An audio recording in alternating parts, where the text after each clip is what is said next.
আসসালামু আলাইকুম everyone student, I hope তোমরা অনেক ভালো আছো। তো 2024 শেষ হয়ে 2025-এ তোমরা চলে আসলে। তো এখন ব্যাপারটা হচ্ছে যে যারা এসএসসি পরীক্ষার্থী আছো তাদের জন্য কিছু কথা বলবো 2 মিনিটের জন্য। সামনে পরীক্ষাটা 2024 সালের যে এসএসসি পরীক্ষাটা, এটা 100% বলতে পারি এটা কঠিন হতে যাচ্ছে। পরীক্ষাটা কোশ্চেনগুলো খুবই হার্ড হবে, যেটা লক্ষ্য করা যাচ্ছে।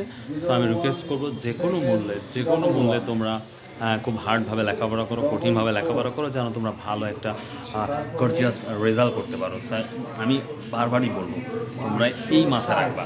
এবং 25 সালের সিলেবাসটা একটু ডিফারেন্টভাবে হচ্ছে, যেটা লক্ষ্য করা যাচ্ছে যে গত 24 সালের যে সিলেবাসটা ছিল এটা কিন্তু সম্পূর্ণ আলাদা হয়ে যাচ্ছে। তো 25 সালের জন্য সকল স্টুডেন্ট রিকোয়েস্ট করবো সব ক্লাস এবং সব সাবজেক্ট ভালোভাবে কাজ করবা। এবং ইংলিশটাকে কিন্তু আমি আবার বলছি, ইংলিশটাকে খুব ভালোভাবে অ্যানালাইসিস করবা এবং কীভাবে ডেভেলপ করা যায় সেটা করবা। এবং রেগুলার বরাবরই বলে থাকি যে রেগুলার ওয়ার্ড মিনিংগুলো বেশি বেশি মুখস্থ করার চেষ্টা করো, ইনশাআল্লাহ ভালো কিছু হবে। তো happy new year, all the best.